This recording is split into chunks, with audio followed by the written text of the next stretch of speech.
This is the inside of the Elddis Avante 576. If I firstly move to the main control panel, I can turn the 12 volt on by flicking the master switch just here.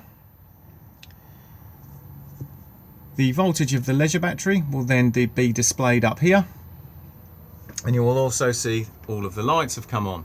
All of these lights can then be individually turned on and off on their own switches. Above the master switch we then have this switch here that says lights, and it will just do the lights above the front seating area. Water pump on and off just here. We need the water pump on so we can get water out of the taps and fill the boiler if it's been drained down. Whenever the pump is running, the red light will illuminate just here.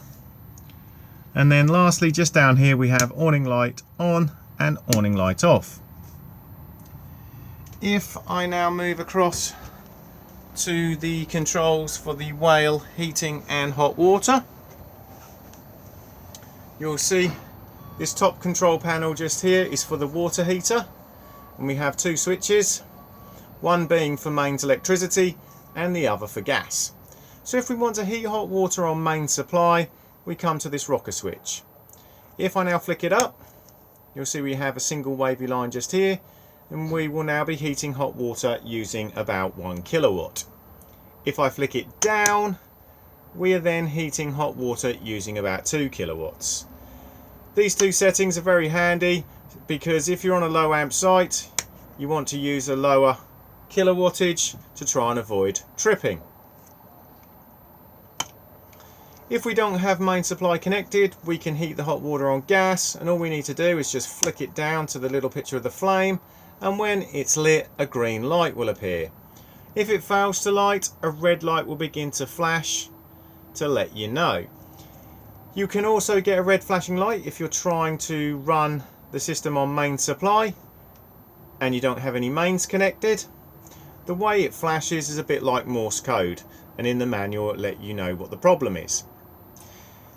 If you want hot water extremely quickly and you have both power sources available, you can also run in dual fuel.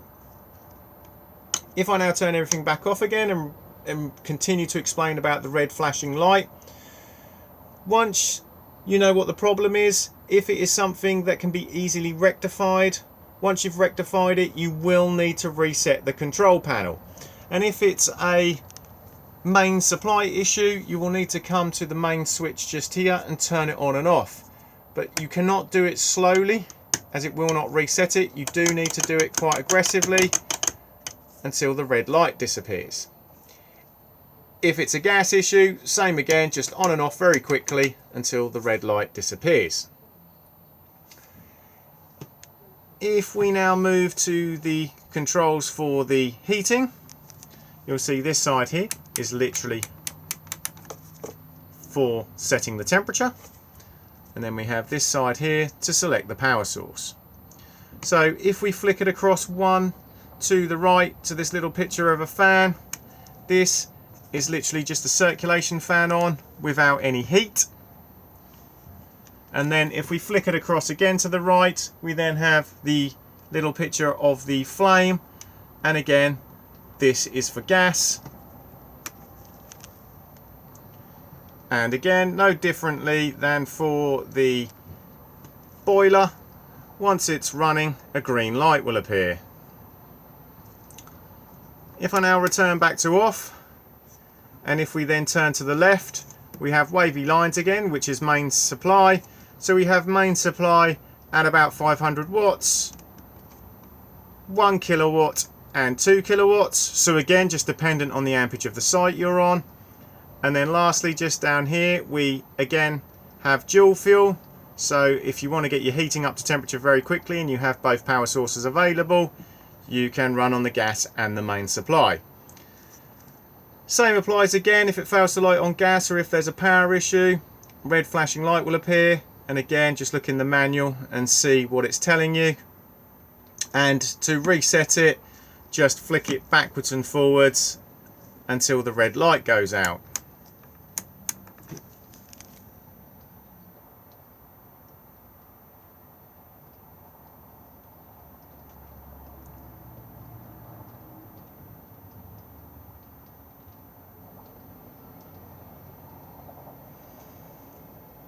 all of the heating comes out of the air ducts around the caravan. This one here is an intake, so it will feel cold.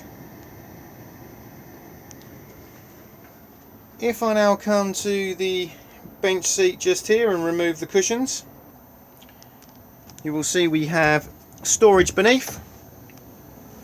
We also have the top of the space heater just here, and then we have the whale boiler at the front here. To drain the whale boiler down for travel and winterization, we need to come to the yellow lever just here. Firstly, make sure that the water pump is turned off, and then just flap up like so, and it will then begin to drain all the water out of the boiler. If you are fully winterizing the caravan, I also suggest that you open up all the taps as well, because they will then release any airlocks in the system and help it to drain down. When it comes to filling the boiler back up again, close all the taps, close the yellow lever across like so, fill up the aqua roll, pop in the submersible, turn on the 12 volt on the caravan and then the water pump, and then leave it to run for a few minutes, and it will then begin to prime the boiler back up again. Begin then opening up the taps. They'll cough and they'll splutter as they force the air out. Once they're running freely on both hot and cold, close, and then the system will fully reprime. Also, just tucked down here is the gas isolation tap for the boiler. It is in the on position, and quite frankly it can stay like that. I always say if you smell gas in the caravan, go to the source and turn off the gas bottle.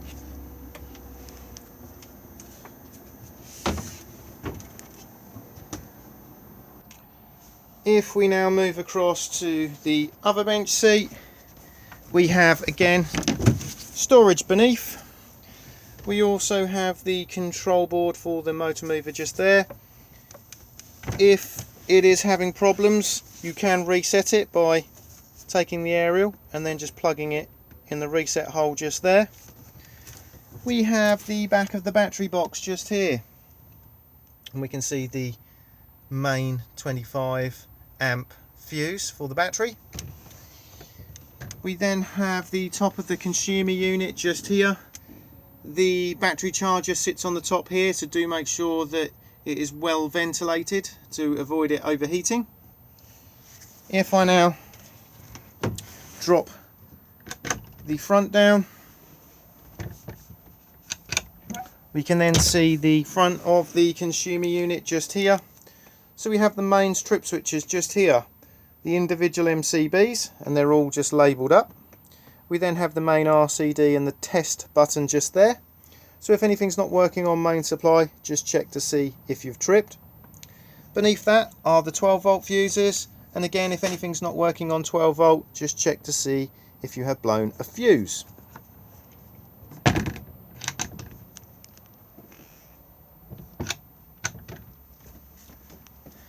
In the overhead locker just here, we have the radio. As you can see, it has USB connectivity just here and auxiliary. To turn the unit on, press the button that says SRC.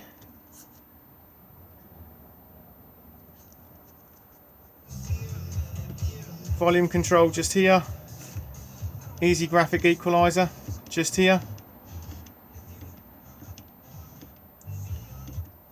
CD in here, eject here. If you need to get into the radio settings, just press the volume button in and then just navigate by rotating. Back button just here. And then to turn the unit back off again, just hold the SRC button in.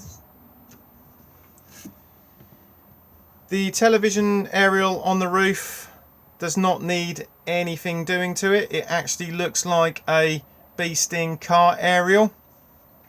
The unit is actually hidden away just in here, so it is just a matter of plugging in a television and then tuning it in. All of the aerial fly lead here. You've got a main socket and a 12-volt socket if you're running a 12-volt TV. And then it just drops through the hole just there, and then just attach the television on a bracket.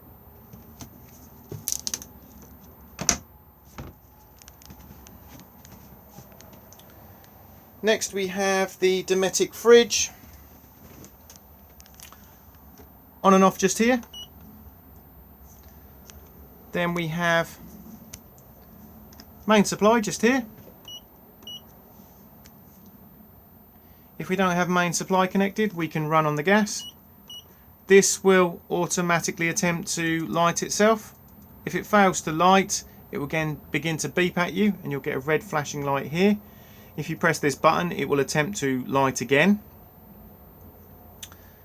And then lastly, we have 12-volt maintain for when we're towing the caravan to keep the fridge cold. And if I press this at the moment, it's going to beep at us because we are not hitched up to a tow vehicle. Temperature control just here. So the more blue bars, the colder the unit is. And then we have the removable freezer box at the top.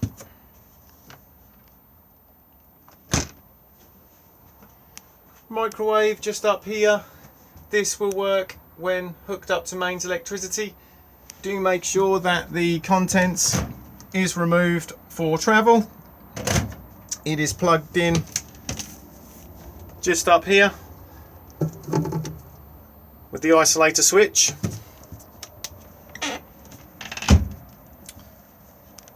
We then have quick start just here, stop, full time set just here. Then we have the auto cook, power settings, defrost, etc. just there.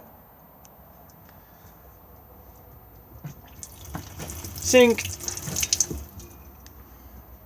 And then we have the hob. So we have the electric hot plate that again will work when we're hooked up to mains electricity and just controls here. And the red light comes on to let you know it's in operation. Everything else is then gas, and it's just push in, twist, and then come down to the igniter just here.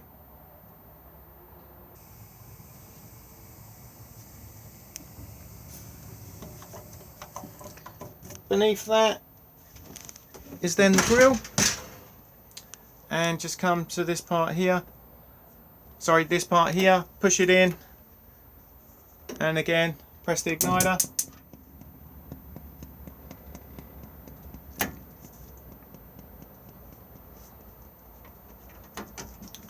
And then lastly we have the oven.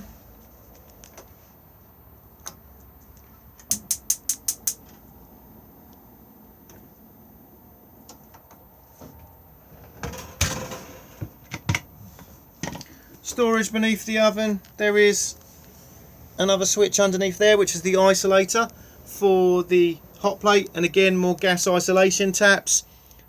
Fridge. We then have the hot plate, sorry, the gas rings, and then the cooker.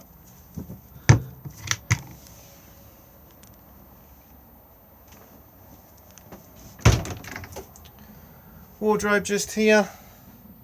We have the draining board just there, and the two infills for the bed and the freestanding table.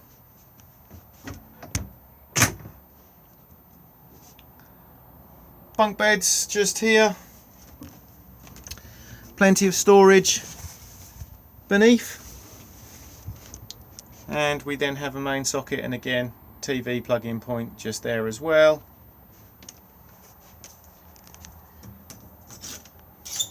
Washroom just here. So we have the basin and the cassette toilet. The seat does swivel. To open to the cassette, just slide the grey lever across and then push to flush, and then close back up again. If this has been left open and you try to remove the cassette from the outside, it will not come out. So if you do feel resistance, just make sure nobody's left it open. Level indicator will light up here to let you know when the cassette needs emptying. We then have the shower cubicle just here. Do make sure that the screens are closed and fully secured for travel.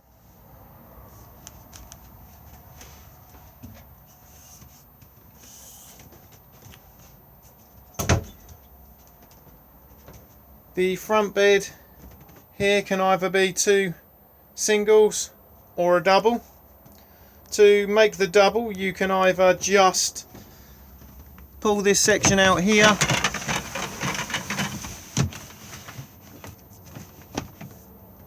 and then just drop the cushions into place.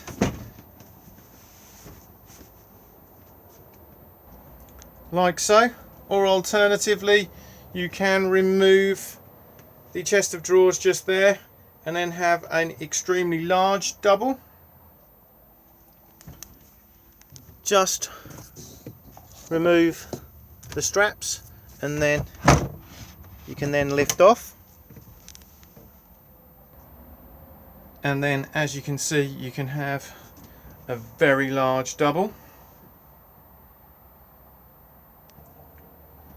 To make the dinette bed, we firstly just need to remove the table itself, and you'll see that there are clips that need to be dropped out of the way to then unhook the table off. Once the table comes off, we can then drop the leg.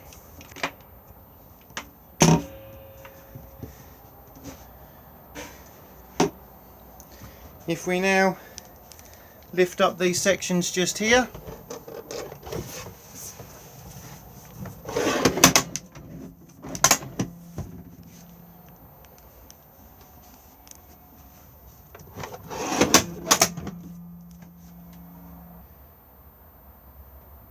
then next we want to drop the table into the center.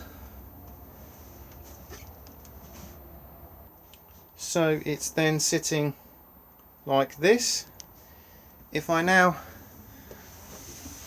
drop the cushions into place, again, no real right or wrong. You can either have both of these parts in the middle, or how I've got them now. And you'll now see we have a gap at the back, and we then just use the 2 infills in the wardrobe. And again, we have a good sized double bed.